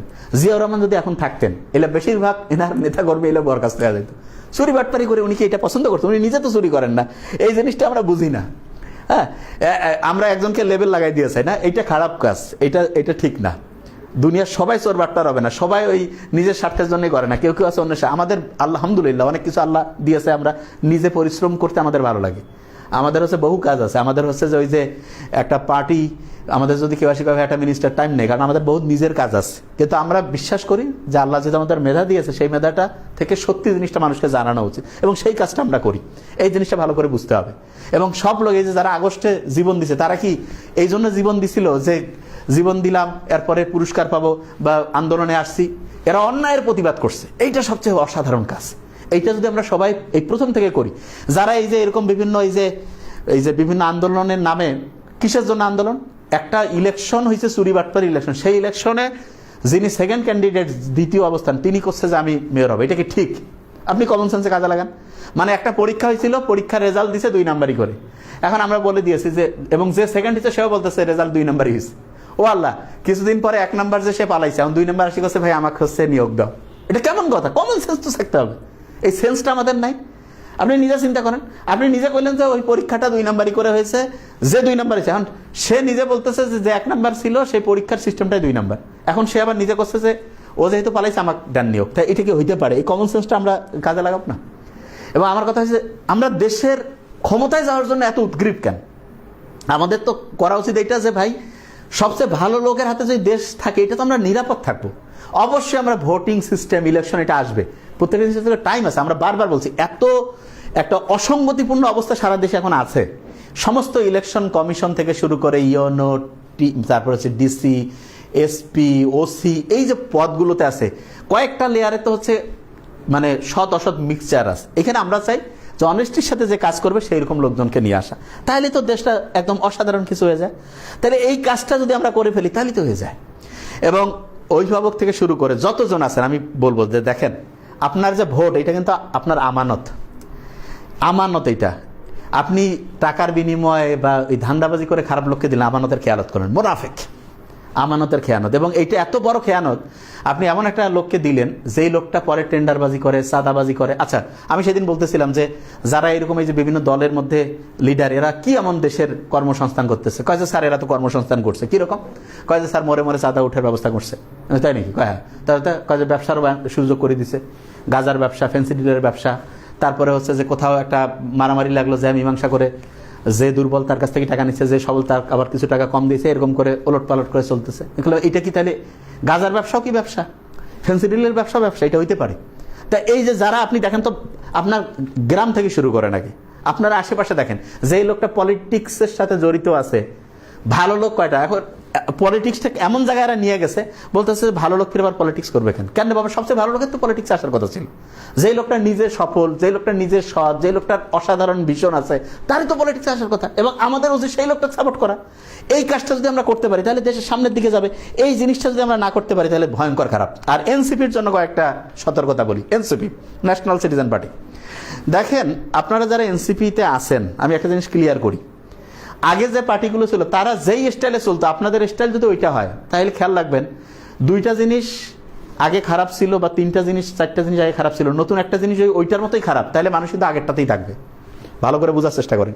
তার মানে আগের যেই পার্টিগুলো যেই স্টাইলে চলতো, ওই কিছু লোক নিজের ক্ষমতা বলে পদ নিছে, যোগ্যতা বলে না, ওদের যারা হচ্ছে চামচামি করবে তাদেরকে পদে নিয়ে আসবে। আপনাদেরও যদি মিশন আর ভিশন এইটা হয়, বিলিভ মি, আপনারা থাকতে পারবেন না, এটা মাথায় রাখেন। একটা দল কখন অসাধারণ হয়, যখন ওই দলের সবচেয়ে ভালো লোকগুলো যায়। ভালো লোক কখন যাবে? ভালো লোক হচ্ছে যখন মর্যাদার সাথে থাকতে পারবে। ওই ভালো লোক কিন্তু কারো পিছনে তেলবাজি করবে না, কারণ ওর তো নিজের যোগ্যতা আছে, ও কেন তেলবাজি করবে? ইউনূস স্যার কি ওই যে ক্ষমতা নিয়ে ওর ক্ষমতার লাভ নেই তো, কারণ ওনার তো এসে ভালো কাজ আছে, করার মতো অনেক কিছু আছে। তা উনি যে আছেন ওনাকে সম্মান দিতে হবে। এবং যে কোনো পার্টি অসাধারণ তখন হবে যখন একটা পার্টিতে ভালো লোকজন যাবে। এবং ভালো লোক কখন যাবে? যখন ভালো লোক বুঝবে যে ওই জায়গায় গেলে আমি অসম্মানিত হবো না, তখন কিন্তু ভালো লোক আসবে। এই জিনিসটা ভালো করে বুঝতে হবে, ঠিক আছে? এইটা জিনিস যদি আমরা বুঝতে পারি, ইনশাল্লাহ আমরা অসাধারণ কিছু সামনে করতে পারবো। আর কয়েকটা বেশ প্রশ্ন আছে, সেই প্রশ্নগুলোর আমি একটু দিয়ে দিই। যে বাংলাদেশের যে সংবিধান আছে সেইখানে 106 নম্বর সমত অনুচ্ছেদ আছে, যেখানে হচ্ছে নির্বাহী সিদ্ধান্তগুলো নেবেন হচ্ছে আমাদের হচ্ছে যে ইন্টারিম যে গভর্নমেন্ট আছে সেটার যিনি প্রধান। এখানে একটা জিনিস বলে রাখি, সংবিধানের কিন্তু এমন ধারা আছে 77 নম্বর অনুচ্ছেদ, ন্যায়পাল নিয়োগ। আমি চিন্তা করে দেখলাম যে নির্বাচন হইলো, এরপরে ন্যায়পালের এই পোস্টার ক্রিয়েট করে কিন্তু ইউনূস স্যার বা এসআই যদি আরো কারোর ভালো থাকে আমরা দেখব যে এরকম একজনকে রাখা উচিত, যিনি সৎ, যোগ্য, বিশ্বস্ত, এইরকম কাউকে। তাহলে দেখা যাবে যেই সরকারগুলি আসুক তারা চাইলে যে কোনো কিছু ওই খোসর মোসর নিজের ইচ্ছা মতো সংস্কার, নিজের ইচ্ছা মতো সুবিধা মতো হচ্ছে যে ইচ্ছা মতো হচ্ছে পার্টির লোককে মাফ করা, অন্য পার্টিকে ধরা, এই কাজগুলো তাহলে করতে পারবে না। এই জিনিসটা ভালো করে মাথায় রাখতে হবে। আরেকটা জিনিস যেটা আমার মনে হচ্ছে সেটা হচ্ছে যে করিডোর নিয়ে, যেটা একটা জিনিস ক্লিয়ার বলি আমরা, বাংলাদেশের কোনো লোক কোনো রকমের বৈদেশিক হস্তক্ষেপ এটা সহ্য করবে না। কেউ চাবে না যে আমাদের দেশের হচ্ছে যে কন্ট্রোলটা, আমাদের দেশটা হচ্ছে অন্য দ্বারা কন্ট্রোল। আমরা চাই সবার সাথে বন্ধুত্বপূর্ণ সম্পর্ক, কিন্তু আমাদের মালিক আমাদের দেশের কেউ থাকবে, এটা আমরা ভালো করে বুঝি। এই কমন সেন্সটা আমাদের প্রত্যেকের আছে। কেননা দেশের লোকজন জানে যে আমার দেশের লোক এনারাই চালাক, কিন্তু সবচেয়ে দেশের ভালো লোকটা চালাক। এই কাজটা আমরা করতে আছি। এবং এখানে একটা জিনিস বুঝতে হবে যে যারা হচ্ছে এখন হচ্ছে তাড়াহুড়া করে ইউনূস স্যারের এই সমালোচনা থেকে শুরু করে ইনি ভালো চালাইতে পারতেছেন, কেন ভালো চালাইতে পারতেছেন না? কয় যে কি পয়েন্ট করেন যে এই কাজটা উনি করতে পারতেন না, আমরা হইলে এসে ভালো করতাম, এরকম পয়েন্ট বলেন তো 10টা 20টা। আমাকে অফিস থেকে কয়েকশো নাকি কমেন্টস করেছে, আমাকে অফিস থেকে দিয়েছে। আমি বলছি জিনিসগুলো আমাকে জানাও, ওরা জানিয়েছে। তা আমি তো ওই ওদের যেই জিনিসগুলো দেখছি, ওই যে বলতেছে যে ওনার নামের যে মামলাগুলো আছে সেগুলো হচ্ছে যে বাতিল করছে। কেন? বিএনপিরও তো মামলাগুলো বাতিল করছে, জামাতেরও তো মামলা বাতিল করছে, ওইটা নিয়ে তো বললেন না? সবারও তো মামলা, যেগুলো হাসিনার সময়ের গভর্নমেন্ট যেই মামলাগুলো করছিল, যেগুলো হচ্ছে দেশের জন্য ক্ষতির কারণ হইতে পারে, সেগুলো তো সবগুলোই উনি হচ্ছে যে বাতিল করছে। খালি কি ওনারটা করছে? আর উনি কি কোনো চুরি করছে জিনিসটা? তারপরে কি যে ওনার নামে হচ্ছে বিশ্ববিদ্যালয়, কেন? একটা গ্রামীণ বিশ্ববিদ্যালয় তো আগের থেকে হওয়ার কথা ছিল, আগে যে হয় নাই, এখন যে হইলে কি কোনো খারাপ কিছু আছে? উনি কি এখান থেকে টাকা ইনকাম করবে? আমরা এই ভালো জিনিসটাও কেন বুঝি না, এই জিনিসটা আমার মাথায় আসে না, ভালোটা কেন আমরা বুঝি না। আর অনেকে বলতেছে উনি স্বজনপ্রীতি করছেন। দেখেন, স্বজনপ্রীতির ক্ষেত্রে আমি একটা জিনিস বলি, সাধারণত মানুষ কাকে নিয়োগ দেয়? যাকে চেনে। কিন্তু আমাকে দেখতে হবে যে স্বজনপ্রীতি যাদের, যে লোকগুলোকে করেছে, এদের যে কোনো রকমের হচ্ছে অসততা পাইলে অবশ্যই আমাদের এটা উচ্চস্বরে বলা উচিত, উচ্চস্বরে। এবং হ্যাঁ, এটা ঠিক যে স্বজনপ্রীতি না করে যদি উনি আরো চোখ কান খোলা রেখে যারা যোগ্য সেই রকম মানুষজনকে যদি নিয়োগ দেয়, সবাই তো আসলে হয়তো অনেকে বলে, কিন্তু অনেকে তো সবাই যাইতে চায় না। এটা অনেক কিছু ব্যাপার স্যাপার থাকে। এখানে যে জিনিসটা দেখতে হবে সেটা হচ্ছে যে উনি ঠিকভাবে চালাচ্ছে কিনা, ঠিক আছে? হ্যাঁ, তা আমি এই একজন খুব ইন্টারেস্টিং একটা জিনিস বলছে যে নাবিল, তুই রাজাকার, পাকিস্তানের দালাল, জামাতের সাপোর্টার। Very nice. তার মানে হচ্ছে আমার জন্ম হচ্ছে যে দেশ স্বাধীনের বহু বছর পরে, আলহামদুলিল্লাহ। তাহলে আমি হয়তো ওই টাইম মেশিনে চড়ে অতীতে আসছিলাম, আসিয়া ফাইট করছিলাম 9 মাস, ঠিক না? হ্যাঁ, তা এইটা হচ্ছে যে খেয়াল রাখবেন, যদি আপনার সম্বন্ধে স্পেসিফিক কোনো জিনিস না থাকে, তখন যখন এই কথা বলে তার মানে বুঝবেন আপনি ঠিক রাস্তায় আছেন, আলহামদুলিল্লাহ। এবং ওই যে ইয়ার বোধহয় একটা খুব অসাধারণ কথা ছিল, যে হচ্ছে যে ওটাকে কি বলে, যে হচ্ছে আমাদের হচ্ছে মাওলানা আব্দুল হামিদ খান ভাসানীর, যে হচ্ছে যে তুমি যখন ভালো করতেছো না খারাপ করতেছো এটা বোঝার একটা টেস্ট আছে, যে তোমার বিরোধিতা কে করতেছে সেটা দেখো। তার মানে হচ্ছে যে তুমি ভালো রাস্তায় চলতেছো, তাহলে তোমার যে শত্রু সে কিন্তু কবে যায় ভালো রাস্তায় চলতেছে না, কারণ সে চাবে যায় এত ভালো রাস্তায় চললে তো উন্নতি করবে। তাহলে ইউনূস স্যার যে ভালো চালাচ্ছেন, এইটার বিরোধিতা যারা করতেছে দেখেন তো তারা কারা, এবং আপনি মিলান তো ওই লোকগুলো আমাদের বন্ধু না শত্রু, আপনি এটা বুঝতে পারবেন। আমাদের মেডিকেলে একটা ঘটনা বলি, আমরা মেডিকেলে আমাদের এক বড় ভাই ছিল, হ্যাঁ 9 মাসে 90,000 কোটি টাকা বিদেশে পাচার হয়েছে। আপনি এটা রিপোর্টটা দেন দেখি কে পাচার করছে, আমরা তাহলে দেখব। বিদেশে যদি 9 মাসে পাচার হয় তাহলে অর্থনৈতিকভাবে আস্তে আস্তে এত সবল হইতো না। এইসব আজগুবি কথা বাদ দিয়ে রিয়েল দেখান যে কে পাচারটা করছে। এইটা কি এই সরকারের লোক পাচার করছে নাকি হচ্ছে আগের পাচার হওয়া টাকা পরে পাচার হয়েছে? জিনিসগুলো আগে ক্লিয়ার করেন।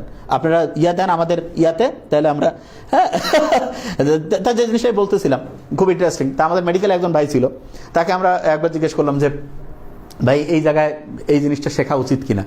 বলছে না না এটা করিও না। তারপরে আমরা আরেকজনকে জিজ্ঞেস করলাম যে ভাই এটা করা উচিত কিনা। বলছে এটা তো অবশ্যই করা উচিত।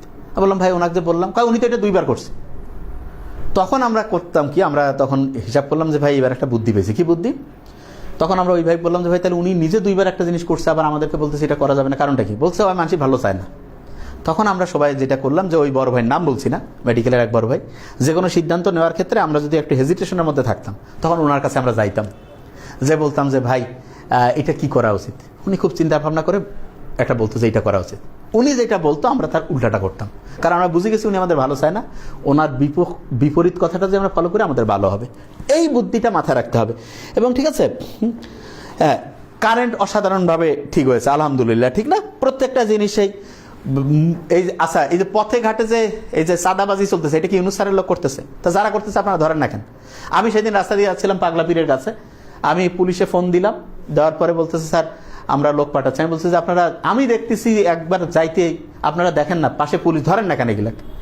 আপনারা হয়েছেন মূর্খ। এই যে অটোটা তো সব জায়গায় যে টাকা উঠে, আপনারা এগুলো বাধা দেন না, এবং এইটা টাকা কিন্তু পরোক্ষভাবে আপনার আমার পকেট থেকে যায়। তারপর এই যে সিটি কর্পোরেশনে অটো, তারপরে রিক্সা, এগুলোর এমন লোক আছে যারা সিটি কর্পোরেশনের একজনের 70টা 80টা করে হচ্ছে রিক্সা অটোর হচ্ছে লাইসেন্স নিয়ে রাখছে, এবং প্রত্যেক দিন রিক্সা অটো লাইসেন্সের ভাড়া 50 টাকা 100 টাকা এরকম আমরা শুনছি, এবং শুনছি মানে এটা ইনভেস্টিগেশন করলে জানা যাবে। এবং নতুন যে রিক্সাওয়ালা গরিব লোক সে রিক্সা পাচ্ছে না, অথচ যারা ধান্দাবাজ তারা এরকম প্রত্যেকটা সেক্টরে। তো এই সেক্টরগুলো আপনারা ধরেন না কেন? যে সবাই মিলে এটা বলেন, দেখবেন যে ইনশাআল্লাহ অন্যায়টা হচ্ছে যে অবশ্যই অবশ্যই আস্তে আস্তে কমবে। আরেকটা জিনিস মাথায় রাখতে হবে, যারা হচ্ছে যে, আমি একটা জিনিস ক্লিয়ার করে বলি, সরাসরি যে চুরির সাথে জড়িত, যে চাঁদাবাজির সাথে জড়িত, এদেরকে না বলেন। আর ওই অনেকে বলে না যে এরা হচ্ছে 71-এর অমুক করছে তমুক করছে, যারা করছে তাদেরকে আমরা ওইটা কোনোদিন সাপোর্ট করি না। যদি কেউ অন্যায় করে সেটার আমরা বিরুদ্ধে। কিন্তু এখন আমার জন্য বেশি গুরুত্বপূর্ণ কোনটা? এখন যাতে কেউ চুরি না করে, এখন যাতে কেউ দেশটাকে লুটে পুটে না খায়, এখন যাতে কর্মসংস্থান হয়, এখন যাতে দ্রব্যমূল্য ঠিক থাকে, এখন যাতে বিচার হয়, এইটা আমার জন্য বেশি ইম্পর্টেন্ট। 71-এ যেটা সেটা অবশ্যই গুরুত্বপূর্ণ, কিন্তু 71-এর কথা কয়া সামনে আসি তুমি চান্দাবাজি করবা, তা তোমার কি 71-এর মূল চেতনাটা কি ছিল? 2 নম্বরই চুরি করা। মানে তুমি সাইনবোর্ড দিবা 71 আর সেদিকে ইচ্ছা মতো চুরি করবা, কবা যে আমি 71-এ ছিলাম, ঘন্টুক, ওইটার কাম নাই। এবং একই রকম 24-এ ছিলা, ভেরি নাইস, কিন্তু আসিয়া তুমি 24-এর নাম ভাঙে চুরি করবা হবে না, 24-এর নাম ভাঙে মানুষের টাকে 2 নম্বরই করবা হবে না, 24-এর নাম ভাঙায় তুমি হচ্ছে অন্যের উপর বৈষম্য করবা হবে না। সততা হচ্ছে তোমার 1 নম্বর মানদণ্ড। তুমি যে 24-এ ছিলে এটার মানদণ্ড হচ্ছে তুমি সৎ, 24-এ ছিলে এটার মানদণ্ড হচ্ছে তুমি ভালোভাবে একটা কাজ করো, 24-এ ছিলে এটার মানদণ্ড তুমি অন্যায়ের প্রতিবাদ করো, 24-এ ছিলে এটার মানদণ্ড হচ্ছে তুমি যে কোনো জায়গায় হচ্ছে বৈষম্য দেখলে সেটা প্রতিবাদ করো। একই রকম 71-এ তুমি ছিলে, এটার মানদণ্ড হচ্ছে তুমি দুর্নীতি করো না। 71-এ ছিল তুমি চাঁদাবাজি করো না। 71-এ তো তুমি 71-এর কথা করছো, চাঁদাবাজি করতেছো, 2 নম্বরই করতেছো, ধান্দাবাজি করতেছো, আবার ফির 71। তোমার ফির কিসের 71 রে বাবা? কোনো 71, 24, 2 নম্বরের সাথে থাকতে পারে না। এই জিনিসটা ভালো করে বুঝতে হবে। ক্লিয়ার? এই জিনিসটা খুবই গুরুত্বপূর্ণ, এই বিষয়টা ভালো করে মাথায় রাখতে হবে। আর আরেকটা জিনিস এখানে বলে রাখি, প্রত্যেককে মাথায় নিতে হবে, ভালো লোক যেটা একদম বাড়ি থেকে শুরু করে ভালো লোককে নির্বাচিত করেন। আমি বললাম আপনার লাইফে অনেকে কয় যে ভাই কাজ করে তো খাবো, কাজ করে তো ইসলাম বলছে কাজ করে খাওয়া, কিন্তু নেতার কাজটা কি? যাতে সবাই তার কাজের উপযুক্ত মর্যাদা পায়। আপনার ক্লাসের সবচেয়ে ভালো স্টুডেন্টটা যদি ভালো পরীক্ষা দিয়ে পরিশ্রম করে যদি সে ভালো জায়গায় যায়, আপনার কি মন খারাপ হয়? মোটেই মন খারাপ হয় না। কিন্তু আপনি যদি দেখেন যে আপনার চাইতে কম পড়াশোনা করছে, আপনার চাইতে যোগ্যতা কম, আপনার চাইতে জানে কম, টাকা দিয়া 2 নম্বরই করে মামা খালার কানেকশন দিয়ে উপরে গেছে, আপনার কি মনটা ভালো লাগে? মোটেই না, যে ভাই এটা কেমন করে হইলো। মানুষ তো তখন খেপে যায়। এই কাজটা সবাইকে বুঝতে হবে। এবং এখানে একটা জিনিস বলে রাখি, বাংলাদেশে যারা পলিটিক্যাল ইয়াং হইতে হবে, এনার্জেটিক। বয়স বেশি হইলে যে হবে না তা না, ইউনূস স্যারের তো অনেক বয়স। আমার কথা হইলো ইয়াং বলতে আমি বলছি যার মাথা কাজ করে। অনেকে মনে করে যে বয়সের সাথে ইয়াং, নজরুলের ওই কথা মনে আছে তো, বার্ধক্য এটা বয়সের ফ্রেমে বাঁধা।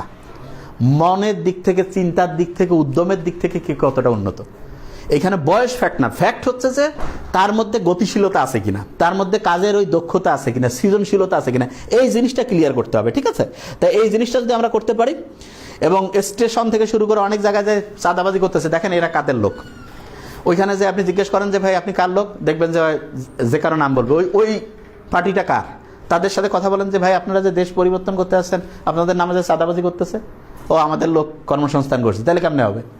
তাহলে আপনার বাহিনীর লোক আপনার হচ্ছে তেলবাজি করবে, চাটুকারিতা করবে, আর সে চাঁদা ওঠায় মানুষের লোককে হচ্ছে এরকম করে হচ্ছে যে জোকের মতো খাবে, আর ওইটা পার্টি দিয়ে আপনি হচ্ছে মিছিল করবেন, মিটিং করবেন, ভয় দেখায় হচ্ছে মানুষের অধিকার নষ্ট করিয়া হচ্ছে যা খুশি তাই করবেন। এইটা আমার মনে হয় যে কখনোই করা উচিত হবে না, ঠিক আছে? তা আমার মনে হয় যে প্রত্যেকে এই জিনিসটা ভালো করে বুঝবেন। আর আমরা হচ্ছে বেসিকলি আমাদের তো ক্লাস থাকে, পড়ানো, নাবিল একাডেমির কাজ হচ্ছে মেনলি পড়ানো, কিন্তু আমার মনে হয়েছে এই জিনিসটা বলা উচিত, কেননা বেশিরভাগ জন বুঝতে পারছে না এবং না বুঝার কারণে দেশটা ধ্বংসের দিকে যাচ্ছে। এবং প্রত্যেকেই পড়াশোনা করেন রেগুলার, একটু চোখ কান খোলা রাখেন। আল্লাহ কিন্তু চিন্তা করতে উৎসাহিত করছে মানুষকে, পড়তে উৎসাহিত করছে, ইকরা, পড়ো, চিন্তা করো এবং আল্লাহর কাছে হেল্প চান যে কোনটা আমাদের জন্য কল্যাণ করে, আল্লাহ সেইটা আমাদের করে। এবং একটা জাতির কপাল সবচেয়ে খারাপ তখন হয় যখন একজন অযোগ্য লিডার হয়। তা যোগ্য লিডার পাওয়ার পরে যদি আমরা হচ্ছে যে এইরকম না করি, দেখেন বিএনপি অনেক জনসমর্থন, বিএনপির মধ্যে অনেক ভালো লোকও আছে, কিন্তু অনেক চান্দাবাজও তো আছে, এরকম প্রত্যেক পার্টিতেই আছে। এখন আমার কথা হলো যে ধান্দাবাজ যে লোকগুলো, সেই লোকগুলোকে একটা দলের উচিত যে নিয়ন্ত্রণ করে যে ভাই তুমি এই কাজটা আমাদের দলে থেকে করার তোমার বাবা না, তাহলেই তো হয়। কিন্তু ভোটের নেশা এমন ঢুকছে এদের, যে কোনোভাবে হোক ক্ষমতায় যাইতে হবে, এটাই তো খারাপ। মানে যে কোনোভাবে হোক আমাকে হচ্ছে পরীক্ষায় চাকরিটা নেওয়াই লাগবে, চুরি করে হোক, প্রশ্ন ফাঁস করে হোক, টাকা দিয়ে হোক, নাম্বার কম বেশি করে হোক, যেইভাবে হয় হোক। এটা কি ঠিক? এটা তো ঠিক না। এই কাজটা থেকে আমাদের বের হয়ে আসতে হবে, ঠিক আছে? আচ্ছা, আর প্রতিবাদ করলেই হচ্ছে যে জামাত কি 1971 সালে যুদ্ধের বিরুদ্ধে ছিল? আচ্ছা, আমি একটা জিনিস বলি, জামাত কি ছিল এটা জামাতের লোক ব্যাখ্যা দিবে, তবে আমি একটা কথা খালি বলতে পারি, 1971 সাল, ওই সময় আমরা স্বাধীনতার আন্দোলনটা করছিলাম এই কারণে যাতে করে হচ্ছে একটা বৈষম্যহীন সমাজ তৈরি হয়, যেই সমাজটা হচ্ছে যে পাকিস্তানের যে ছিল ওই সময়। আমি তো এটা শুনছি যে ওই সময় অনেকেই আমাদের উপর প্রচণ্ড নির্যাতন করছে এবং এই কারণে ওই নির্যাতনের বিরুদ্ধে আমরা হচ্ছে কথা বলছি এবং এটা দরকার ছিল। তো ওই সময় অনেকে মনে করছে যে এখন পাকিস্তানের কাছ থেকে আমরা বাঁচতে যাচ্ছি, কিন্তু যদি দেখা যাচ্ছে যে পাশের আরেকটা দেশ তারা আবার যদি আমাদের বৈষম্য করে, তাহলে আবার কি ভয়ের কারণ হতে পারে। এইটা তারা যা করছে এটা মোটেই সাপোর্ট আমরা করি না, কিন্তু আমাদের কথা হলো যে ওই জিনিসটা, ওইটা চাইতে গুরুত্বপূর্ণ কোনটা, ফরজ এখন কোনটা? ফরজ হচ্ছে এখন তাদের লোকগুলো চোর বাটপার কিনা ভালো লোক সেটা দেখেন। এখন যারা ইয়াং জেনারেশন আছে তারা কি দেশটা বিক্রি করে দিতে চায়? তারা কি এটা কি পাকিস্তানের সাথে যোগ করতে চায়? আপনি বুঝেন না এটা আপনাকে হচ্ছে ঘোল খাওয়ায়? আপনারা এত মূর্খ কেন? আপনার এখনকার কাম কি সেইটা কোন? 71 আর আজকে কত, প্রায় 50 বছর পার হয়ে গেছে না? পার হয়ে গেছে 53-54। এখন আমার যেই পার্টিতে ছেলেমেয়েরা আছে তারা কি সততার সাথে কাজ করে না অসৎ? তারা কি চাঁদাবাজ নাকি নামাজ পড়া ভালো ছেলে? তারা কি হচ্ছে যে পড়াশোনায় আছে নাকি ধান্দাবাজি করতে? তাহলে আপনি দেখেন, দেখে আমি তো বললামই যে স্লোগান ভাঙায় কাউকে খাইতে দিবেন না, এই জিনিসটা খুব গুরুত্বপূর্ণ। এই জিনিসটা ইয়া করেন, ঠিক আছে? তাহলে বুঝতে পারবেন। আর আমরা সবসময় সত্যি কথা বলি, দেখেন একটা দলের সব লোক ভালো না, সব লোক খারাপও না, প্রত্যেকটা দলে কিছু ভালো লোক থাকে, কিছু খারাপ লোক থাকে। কিন্তু ব্যাপারটা হচ্ছে যে ওই দলটাই ভালো যেই দলটায় ভালো লোককে পেট্রোনাইজ করে, ভালো লোককে হচ্ছে উৎসাহিত করে, ভালো লোককে সামনে দেয়। আর কোন দল যদি আপনার ওই যে 200 চোর বাটপার হুন্ডা নিয়ে চলে আসলো, মাস্তানি করতেছে, তাকে যদি ওই একটা দল সাপোর্ট করে, তাহলে বুঝতে পারলো ওই দলের নীতিটা খারাপ। এই জিনিসটা আপনারা বুঝেন না কেন? আপনারা দেখবেন যে একটা মিছিলে কে আসতেছে, একটা লোকের খেয়াল রাখবেন, সেম টাইপের লোক এক জায়গায় মিশে। তাই চোর বাটপার যেই মিছিলে বেশি, তাহলে ওটা কোন পার্টি হবে? বেশিরভাগ ক্ষেত্রে বুঝেন ও কি আসছে কি দেশের উন্নতি করবে, হয়তো ওখান থেকে বিরিয়ানি খাবে, টাকা খাবে। এই জিনিসটা কমন সেন্সটা আপনার কাজে লাগান না কেন? আমি এটা জিনিস বুঝি না। আচ্ছা, 5 বছরের জন্য গ্রামীণ ব্যাংকের কর মাফ করে দিন। আচ্ছা, গ্রামীণ ব্যাংকের যে কর, এটা আমি একটা জিনিস বলি, গ্রামীণ ব্যাংক, তারপর হচ্ছে ব্র্যাক, এগুলোর কিন্তু হচ্ছে বেসরকারি এনজিও যে প্রতিষ্ঠানগুলো আছে, এগুলোর কিন্তু করের নিয়মটাও একটু অন্য ধরনের। এটা এমন না যে এই করের টাকাটা অন্য কোথাও চলে যাচ্ছে। আমাদের জিনিসটা বুঝতে হবে কোন জায়গায় কর মাফ করা যায় যায় না, এগুলো নিয়ে কিন্তু অনেক রকমের জুরিসডিকশন আছে। এইটা নিয়ে এই জিনিসটা এটা এমন না যে ওনার নিজের বাপের টাকা, ওইখানে তো ওনার কোনো টাকা নেই। একটা জিনিস বুঝেন যে কোন জায়গায় কর মাফ করলো সেইটাতে আমাদের দেশের লাভ না লস। এই গ্রামীণ ব্যাংকের টাকাটা কিন্তু দেশের এই যারা গরিব মানুষজন ওদের টাকা কালেকটিভলি, এটা এমন কোনো ব্যক্তি মালিকানাধীন টাকা না যে ওই টাকাটা মাফ করে কেউ কারো অ্যাকাউন্টে সরাই নিচ্ছে। এই কমন সেন্সটা কাজে লাগান। এটা তো আপনারা যে জিনিসটা বলছেন সেটাকে জিনিসটা চিন্তা করেন। হ্যাঁ, আচ্ছা, আওয়ামী লীগ ভারতপন্থী কেন? আচ্ছা, আওয়ামী লীগ ভারতপন্থী কেন, এটা আওয়ামী লীগ জবাব দিতে পারবে, ঠিক আছে? আওয়ামী লীগের মধ্যে যারা, তারা এটা জবাব দিতে পারবে। মূল ব্যাপারটা হচ্ছে আমাদের দেশের শত্রুকে বন্ধুকে এটা চিনতে হবে। আমাদের উন্নতিতে যাদের কষ্ট হয় তারা আমাদের শত্রু, আমাদের উন্নতিতে যারা খুশি হয় তারা আমাদের বন্ধু। এটা সহজ বুদ্ধি, বন্ধু শত্রু চিনার। আপনার বন্ধু আপনার উন্নতিতে খুশি হবে, বন্ধু খুব ভালো করতেছো। আর আপনার যে হচ্ছে যে শত্রু, সে কবে কিরে ভালো করতেছে কেন, কিভাবে খোঁচর মোচর লাগাই দেওয়া যায়, কিভাবে হচ্ছে খোঁচর মোচর করিয়ে একটু ডিস্টার্ব দেওয়া যায়। তো এই সেন্সটা আপনি কাজে লাগান, তাইলে হয়ে যাবে। Sir he is the best. হ্যাঁ হ্যাঁ, আচ্ছা, এইটা হচ্ছে অনেকেই যে জিনিসটা বলে। আচ্ছা স্যার, আপনি ভালো দল বলতে যাবেন, তাহলে আচ্ছা কোন দল ভালো এটা আপনি নিজের সিদ্ধান্ত নেবেন। একটা দলের সবাই ভালো না, সবাই খারাপও না। আপনাকে দেখতে হবে সংখ্যাগরিষ্ঠ মানুষ কোন দলের ভালো, কোন দল ভালো জিনিসটাকে পেট্রোনাইজ করে। প্রত্যেক দলের কিছু ভালো আছে, খারাপ আছে, এটা আমরা আলোচনার মধ্যে আনবো। দলকানা হওয়া যাবে না, ব্যক্তিকানা হওয়া যাবে না। আমরা হব, আমাদের ব্রেইন আল্লাহ দিয়েছে, এটাকে আমরা ভালোভাবে কাজে লাগাই। হ্যাঁ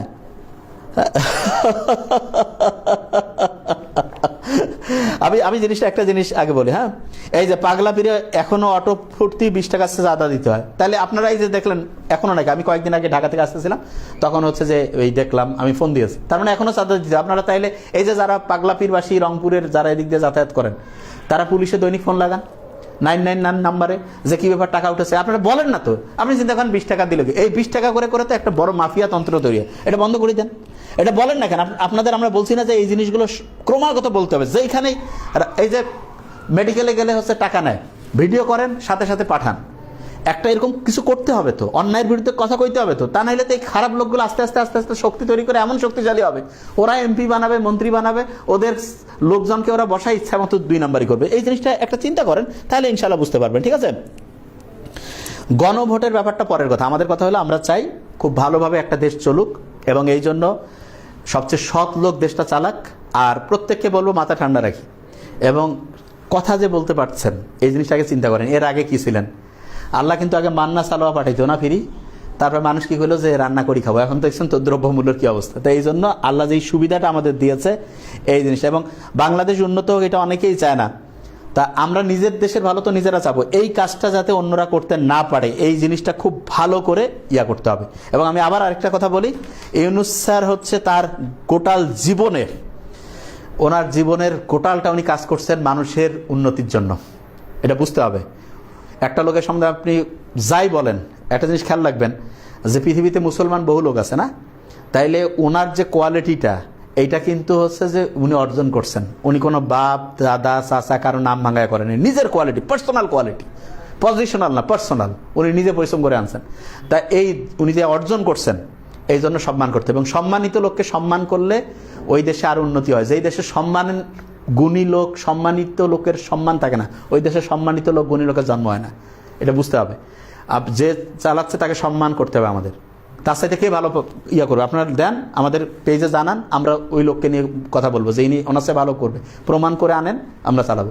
দেশের লোকের ম্যান্ডেট অবশ্যই এনার সাথে থাকবে, কেননা উনি ভালো চালাচ্ছেন দেশ। ইনশাল্লাহ 2 নাম্বারই থেকে অনেকটা ইনশাল্লাহ বলছে। আর নির্বাচনের ব্যাপারটা আমি বারবার বলছি, নির্বাচন সময় মতো হয়ে যাবে, অত টেনশনের কারণ নেই। নির্বাচন করে কি মানে পাওয়ার নিয়ে সব দখল করবো, এই জিনিসটা বুঝতেছি না আমরা। এটা একটু কমন সেন্স কাজে লাগাবো, ঠিক আছে? আর প্রত্যেকে বলবো কোনো দেশকে সরাসরি শত্রু আমরা বলবো না, আমাদের পাশে সব দেশে আমরা আমাদের বন্ধু ভাবাপন্ন আমরা থাকবো। যে আমাদের ভালো চায় না তাদের সাথে আমাদের বুদ্ধির সাথে ডিল করতে হবে। এই দেশ খারাপ, এই দেশের লোক সব খারাপ, এটা ঠিক না, আমি এটার পক্ষে না। সবার সাথে আমাদের মর্যাদাপূর্ণ সম্পর্ক হবে, আমরা সবার সাথে ভালো। কিন্তু কেউ যদি আমাদের ক্ষতি করতে চায়, সতর্ক থাকতে হবে। বিষধর সাপ দেখলেই সতর্ক, ঠিক না? যে হ্যাঁ না ঠিক আছে, তাহলে হচ্ছে খুব সতর্কতার সাথে রেডি থাকতে হবে, ঠান্ডা মাথায়। আর সবার প্রতি আমাদের বন্ধুত্ব থাকবে, তবে যে আমাদের ক্ষতি করতে পারে আমাদের ধারণা আছে তার সম্বন্ধে সতর্কতাটাকে আরো বাড়াইতে হবে। এই তো কমন সেন্স, এই জিনিসগুলো ইনশাল্লাহ করবো এখানে। হ্যাঁ, আর আমাদের গোটাল দেশের মানুষজন আস্তে আস্তে বুঝবে ইনশাল্লাহ। এবং গোটাল দেশের যে হচ্ছে যে ওই যেটা বলছিলাম যে ন্যায়পাল নিয়োগ কিন্তু আমরা ইউনূস স্যারকে করতে পারি। ন্যায়পালের যে পোস্টটা আছে এটা কিন্তু মারাত্মক পোস্ট। এইটা পোস্টে কোনো পার্টির লোকে লোক দেয় না, কেন? তাহলে তাদের ক্ষমতাটা যে কম বেশি হয়ে যাবে। ওই যেমন আয়াতুল্লাহ খামেনি আছে না ইরানের, এরকম বাংলাদেশের ন্যায়পাল বলে একটা পোস্ট আছে, বুঝার জন্য বলছি। এটা যদিও আসছে অন্য দেশ থেকে, সুইডেনের অনুকরণ সম্মত, ঠিক আছে? এখন আবার ডিসেম্বর স্যার সেনাপ্রধান নিয়ে আমি কিছুই বলতে চাই না, আমার কথা উনি কি বলতেছেন সেটা ওনার ইচ্ছা। এইখানে তো সেনাপ্রধানের কথাই বলার কথা না, কথা বলার কথা হচ্ছে উনি তো হচ্ছেন প্রধান উপদেষ্টার আন্ডারের লোক, ঠিক আছে? উনি হচ্ছে ওনার বাহিনী দেখবে, ওনার কাজ এটা সেইটা। সেনাপ্রধানের কাজের মধ্যে এটা পড়ে না, আমি যতদূর পড়াশোনা করে বুঝি। আমরা যারা হচ্ছে যে আমাদের কথা হইলো যে উনি ইয়াতে কি বলতেছেন সেটা ওনার ব্যাপার, কিন্তু আমাদের কমন সেন্স কাজে লাগাইতে হবে। আমার কথা হলো আমরা যাতে হচ্ছে ভুল না করি, এবং অন্যায় যেখানে দেখবো আমাদের কিন্তু এই ছোট অন্যায় দেখে আমরা কিছু বলি না, সেটা বড় অন্যায় হয় তখন আমরা আবার জীবন দেওয়া লাগে, এইটা যাতে না হয়। আমরা এই কাজটা খুব সুন্দরভাবে করব, ঠিক আছে?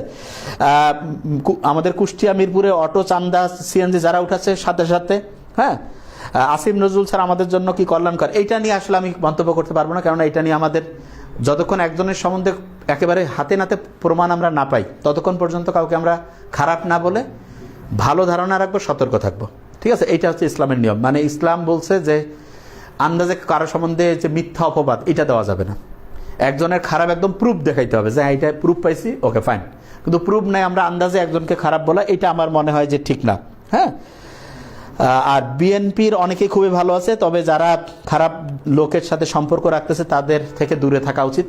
আর দেশটা পরিচালনার সিস্টেম তো আমরা মনে হয় বুঝাইতে পারছি যে 90% লোক বুঝে না কোনটা ভালো মন্দ, তবে আমরা যারা আল্লাহ আমাদের জ্ঞান দিয়েছেন, আমরা যারা বুঝি তাদের উচিত অন্যদেরকে বুঝানো, এবং সত্যিকার অর্থে বলছি টাকার বিনিময়ে একটা ভোটও যাতে বিক্রি না হয়, এটা কিন্তু আমানত, এবং আপনি আমানতের খেয়ানত করলে কিন্তু এটার হিউজ জবাবদিহি আছে।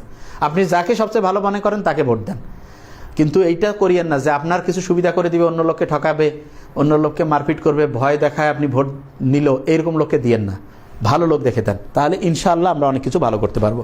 তাহলে এই ব্যাপারে আর প্রত্যেকে বলবো যে সবাই পজিটিভলি কাজ করে, হ্যাঁ, ইনশাআল্লাহ খুব ভালো কিছু হবে, টেনশনের কিছু নেই। আর ইউনূস স্যারকে সম্মান করতে হবে, সম্মানিত লোককে সম্মান করতে হবে। সম্মানিত লোকের কিন্তু মূল শক্তি হচ্ছে উনি কাজই করছে জীবনে সম্মানের জন্য, উনি অসম্মানিত হলে কিন্তু এটা ভালো হবে না, ঠিক আছে? লবিং চাচ্ছে। আচ্ছা, Mahfuz Alam Faridpur civil surgeon office নিয়োগে বিজ্ঞপ্তিতে লবিং চালাচ্ছে। আচ্ছা, মাহফুজ আলম বা অন্য যে কেউ যদি হচ্ছে যে এরকম করে, আপনারা কথাগুলো রেকর্ড করে আমাদেরকে দেন, আমরা এটা নিয়ে কথা বলবো। এরকম 2 নম্বরই যারা করে তাদের উপদেষ্টা থেকে শুরু করে কোনো পোস্টে থাকা যাবে না যদি কেউ করে, কিন্তু আপনি একজনের নাম ভাঙায় যদি অনেকে করে, এটা ঠিক না। এক্ষেত্রে আপনারা হচ্ছে অথেন্টিক গিয়ে আমাদের পেজে থেকে শুরু করে যে কোনো জায়গায় দিতে পারবেন, ঠিক আছে?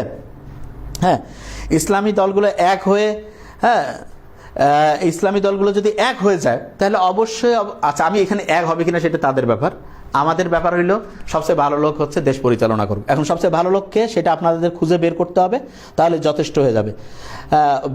আর হচ্ছে যে এটা যেটা হয়েছে, আচ্ছা আরেকটা জিনিস ব্যাপার হলো, হ্যাঁ, হ্যাঁ, বিএনপির শামসুজ্জামান দুধ, আচ্ছা একজন উনি সম্মানিত লোক, অনেকদিন রাজনীতি করছেন। আমি বলি সবসময় একটা লোক যদি খারাপ কিছু করেন আমরা সেটা বিরোধিতা করবো, আর কোনো ব্যক্তিকে আক্রমণ করে কথা বলার আমি পক্ষে না। কেউ যদি খারাপ কিছু করে অবশ্যই সেইটার আমরা কথা বলবো, কিন্তু একজন লোককে আমরা এই যে নেম কলিং করা, হ্যাঁ, খারাপ কিছু বলা, এটা করা যাবে না। এই ইসলাম কিন্তু আমাদের এটা বলে নাই, ঠিক আছে? একজন বলছে যে পিনাকি ওই লাইজ ভাইকে উপদেষ্টা দেখতে চাই। আচ্ছা, এইটা হচ্ছে যে একটা জিনিস মাথায় আনতে হবে, যে কেউ যদি সৎ হয়, দেশের প্রতি ভালোবাসা থাকে, তাহলে সেই লোকদেরকে যত ভালো পোস্টে দেওয়া যায় তত ভালো। হ্যাঁ, এটা একটা ব্যাপার। আরেকটা ব্যাপার হচ্ছে দক্ষতা, যোগ্যতা। মানে একজনকে আমরা দেখবো যে আগে সৎ কিনা, এটা এক নম্বর, দেশের প্রতি ভালোবাসা আছে কিনা, তারপরে দেখবো যে তার ওই বিষয়ে দক্ষতাটা, যোগ্যতাটা যত ভালো, এরকম লোককে আমরা যে কোনো ভালো পোস্টে দিলে সব দিক দিয়ে ভালো হবে। তা আমার মনে হয় ইনশাল্লাহ আমরা সবাই বুঝতে পারছি এই জিনিসটা। তা প্রত্যেকে আমরা তো আসলে মানে অনেক আমাদের কাছে কাগজ আসছে দেখে আজকে আমরা এটা করছি। উনি তো শুধু, আচ্ছা এখানে একজন বিশাল কথা লিখছেন, উনি এসেছিলেন একটা সঠিক নিয়ম কানুন, না এটা ঠিক আছে যে আমি একটা জিনিস বলি, হ্যাঁ, আচ্ছা এখানে আচ্ছা এনসিপির কথাটা আমি বারবার বলছি, তারা যদি শাহনাজ পারভিন, ওই যে এরা বোধহয় 10টা পার হয়ে গেছে, আচ্ছা এটা আমি দেখবো কালকে। হ্যাঁ, স্যার এত মব হলো তখন কি স্যার লাইভ আসছিলেন, উত্তর দিবেন? আমি একটা জিনিস বলি, যেই জিনিসটা 2 নম্বরের দিকে যায় চূড়ান্ত রকমের, তখন আমরা লাইভে এসে কথা বলি, ঠিক আছে? আমরা কিন্তু সবসময় লাইভ করি না। যখন একটা জিনিস খুবই ক্রিটিক্যাল আমাদের মনে হয় যে এই বিষয়টা বোঝা উচিত, সেটা আমরা হচ্ছে যে প্রত্যেক দিন কিন্তু আমাদের পড়ানো নিয়ে আমরা সবচেয়ে বেশি ব্যস্ত থাকি, আমাদের নিজেদের কাজ হচ্ছে পড়ানো, এটা ঠিক আছে? এটা জিনিস। আর হচ্ছে যে স্যার জানাইতে বলছে, আচ্ছা মডেলটা শাহনাজ পারবেন, ঠিক আছে, এটা আমি কালকে ওদের ধরবো যে জানিয়েছো যে ওরা এটা করে নাই, কি ব্যাপার। এবং এখানে যেটা, আচ্ছা হ্যাঁ, একটা জিনিস আমি ক্লিয়ার করি, দেশের প্রত্যেকটা লোকের উচিত যেই জায়গায় 2 নম্বরই দেখবেন কথা বলবেন, এবং খারাপ লোকজনদেরকে হচ্ছে সাপোর্ট না করে ভালো লোকজনদেরকে সাপোর্ট করবেন। কেউ যদি ভালো কাজ করে, ভালো কথা বলে, তার পাশে দাঁড়াবেন। কখনো চিন্তা করবেন না যে আমার তো ক্ষতি হচ্ছে না। না, আপনি সৎ পথে থাকবেন, আল্লাহ যে কোনোভাবে আপনাকে উপকার করবে। এই জিনিসটা মাথায় রাখবেন। এই জিনিসটা যদি বুঝতে পারেন, ইনশাআল্লাহ সব দিক দিয়ে খুবই ভালো কিছু হবে।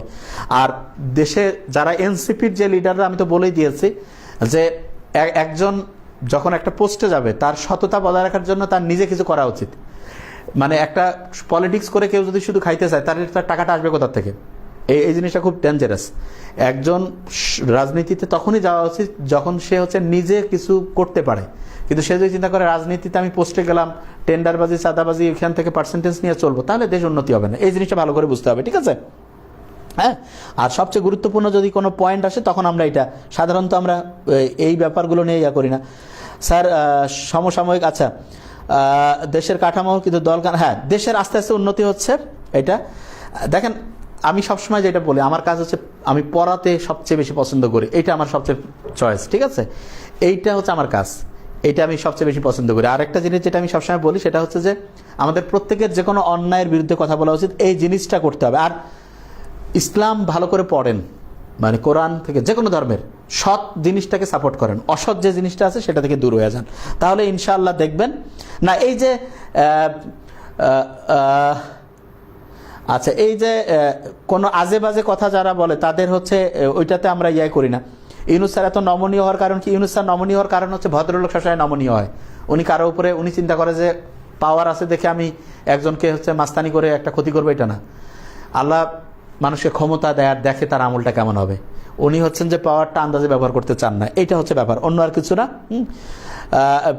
আচ্ছা, বিদেশি কোনো ইউনিট, আমি আবার বলছি, কোনো এখানে জিনিসটা হলো যে বিদেশি এমন কাউকে আমরা কোনোভাবে আমাদের সার্বভৌমত্বের ক্ষেত্রে কোনো রকম কম্প্রোমাইজ করব না। এটা আমরা সবাই এটাতে সচেতন আছি। যে কোনো রকমের 2 নম্বরে কিছু হলো, আমরা এটা নিয়ে কথা বলবো ইনশাল্লাহ। বর্তমান পরিস্থিতিতে অন্যায়ের বিরোধিতা করেন, সৎ লোকে সাপোর্ট করেন এবং নিজের মাথাকে কাজে লাগান, এবং যারা মিছিল মিটিং করতেছে, কোন ধরনের লোকরা করতেছে, এই জিনিসটা লক্ষ্য করেন, তাহলে ইনশাল্লাহ অসাধারণ কিছু করতে পারবেন। Thank you so much. আসসালামু আলাইকুম।